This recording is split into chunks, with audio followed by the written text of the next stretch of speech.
At least 8 people have been killed and several others injured in a shooting at a FedEx facility in the US city of Indianapolis.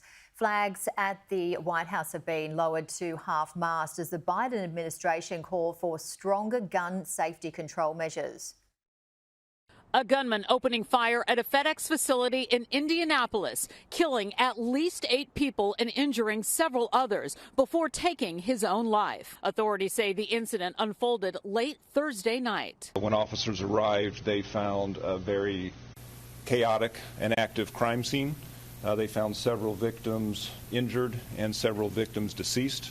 Several people were transported to the hospital with gunshot wounds. Indianapolis Metropolitan Police say others took themselves to the hospital, and they're asking anyone who left the scene to contact them with any information. What we did find preliminarily from the interviews that were conducted was that, this suspect came to the facility, and when he came there, he got out of his car and pretty quickly started some random shooting outside the facility. Investigators are still determining a motive for the shooting, and it's not yet clear whether the shooter was a FedEx employee. FedEx releasing a statement saying, quote, "We are deeply shocked and saddened by the loss of our team members following the tragic shooting at our FedEx ground facility in Indianapolis. Our most heartfelt sympathies are with all those affected by this senseless act of violence." Relatives of FedEx employees gathered at a nearby hotel waiting to hear about their loved ones. My wife works in there,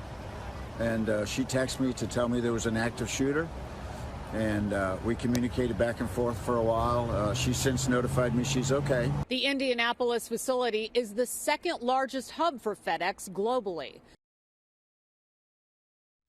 As we do every Saturday morning, let's go live to Peter Mathews, Professor of Political Science at Cypress College in Los Angeles.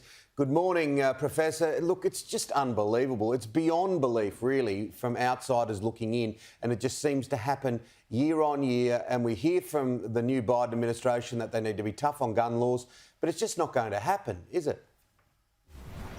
If the past is any indication, it's going to be very tough because of the NRA and, most importantly, the gun manufacturers who don't want any kind of gun regulation at all. And that's unconscionable when you see how many mass shootings. There were several in Indianapolis alone this year alone, several mass shootings already.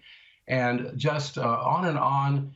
And in this case, it's 8 innocent people gunned down, many more wounded at their workplace. By the way, 25% of American mass shootings occur in the workplace. It's a very dangerous place to be in the workplace in many cases. 25%.